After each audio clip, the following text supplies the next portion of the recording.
agar siswa mampu mengetahui apa itu biogas dan manfaatnya.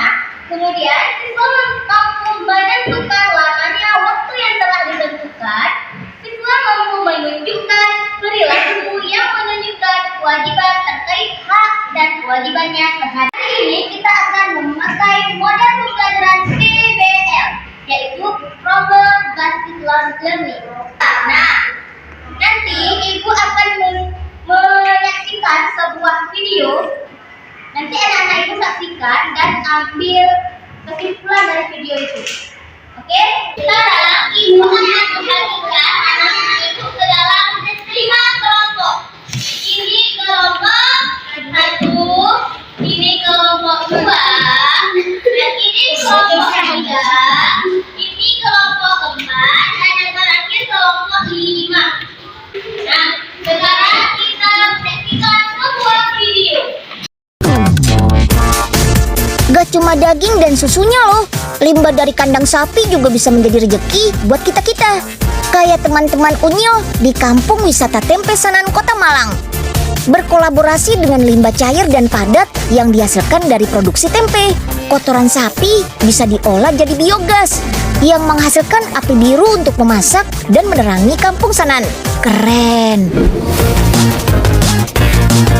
Teman-teman, agar kotoran sapi lebih mudah diolah jadi biogas, di Kampung Sanan, limbah produksi tempe berupa kulit ari dan sisa air perebusan kedelai dijadikan pakan sapi. Pemberian pakan ini akan membuat kotoran sapi berbentuk lebih encer, sehingga lebih mudah untuk diolah menjadi biogas. Di sini kotoran sapi akan langsung diolah di dalam tempat penampungan bernama digester. Dalam digester, kotoran sapi bakal ditampung di bagian bawah.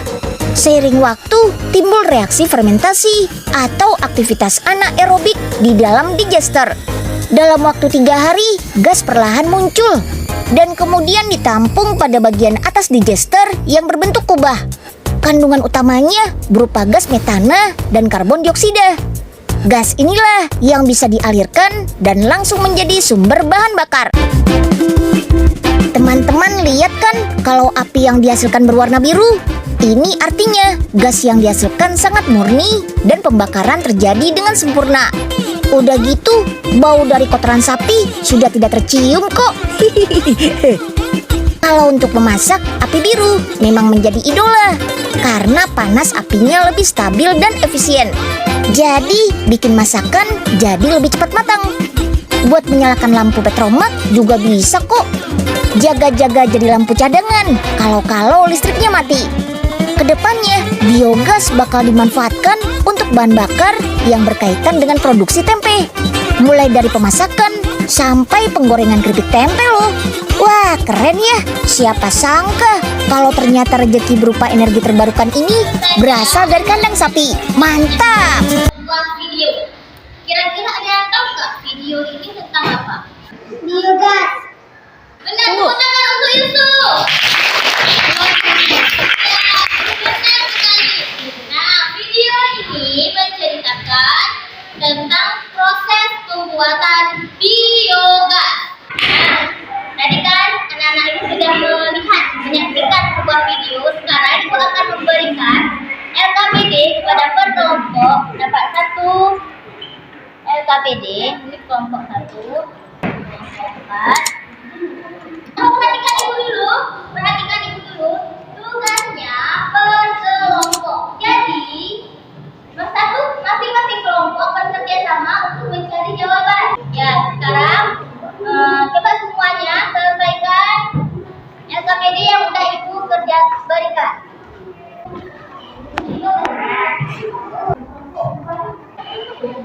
Sudah siap? Sudah. Ada yang sudah siap? Sudah.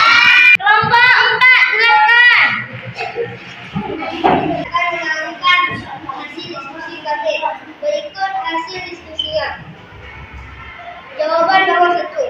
Coba kalian jelaskan apa yang dimaksud dengan biogas.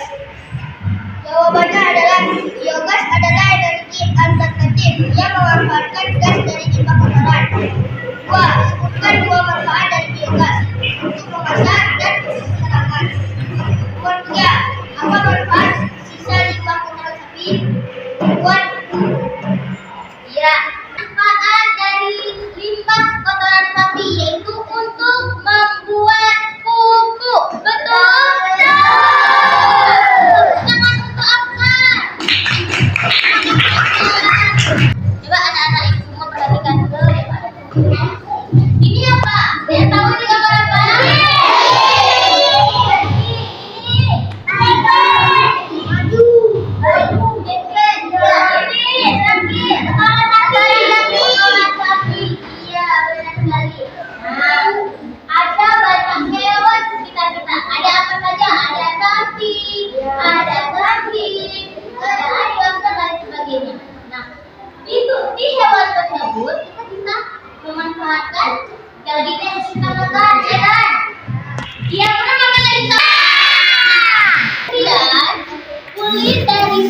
atau domba bisa digunakan untuk membuat pakaian.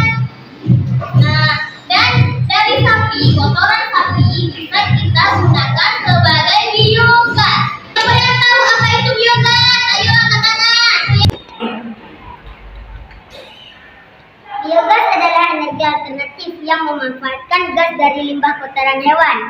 Iya, iya bagus sekali. Tepuk tangan untuk Khalil.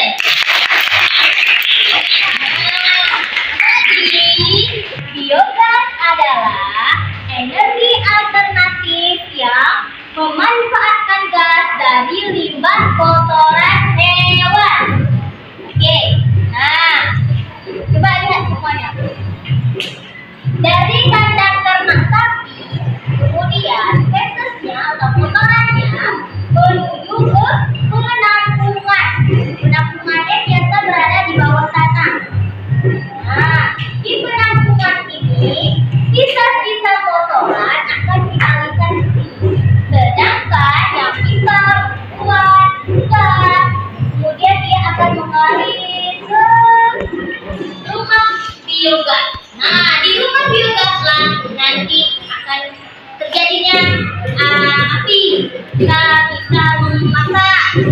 Nah, bisa untuk kompor dapur. Oke. Sedangkan di bagian kotorannya tadi sisa-sisanya bisa untuk pupuk. Nah, untuk tanaman-tanaman hingga tanaman tumbuh subur. Ya. Nah, selanjutnya membaca.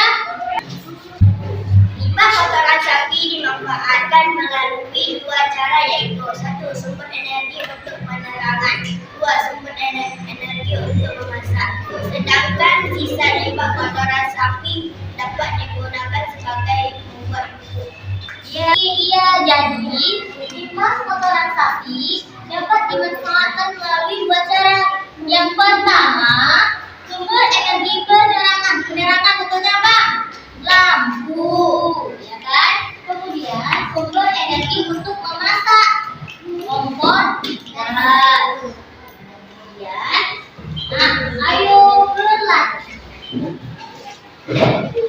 Ibu memiliki biogas yang dapat digunakan memasak selama 8 jam. Jika ibu memasak setiap hari selama 4 jam, berapa hari biogas dapat digunakan? Nah, cara mencarinya lama memasak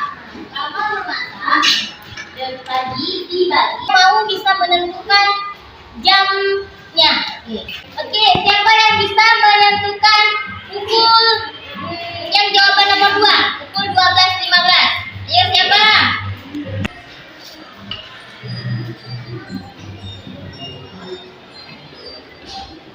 Lihat ke depan, kita lihat jawaban dari temannya. Benar atau salah?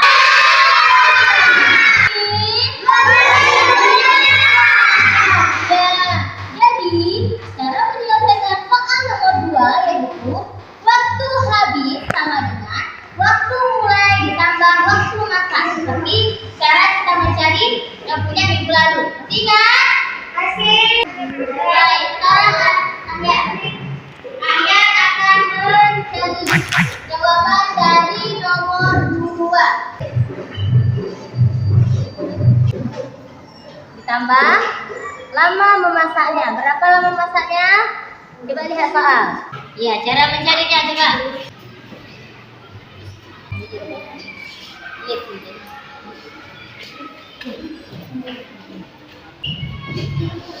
Oke. Coba semuanya. Benar nggak jawaban dari Ahya? Jangan dulu Ahya. Anak-anak semua. Nah, tadi kawan kita sudah menjawab pertanyaan yang kedua. Ya kan? Jawabannya sudah benar. Oke, langsung saja kita lanjut. Nah, perhatikan gambar berikut ini. Ada yang tahu gambar ini menceritakan tentang apa? Yang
Sudah siap? Sudah. Siap. Kumpulkan di satu orang di mejanya. Kumpulkan di mejanya. Ibu ambil.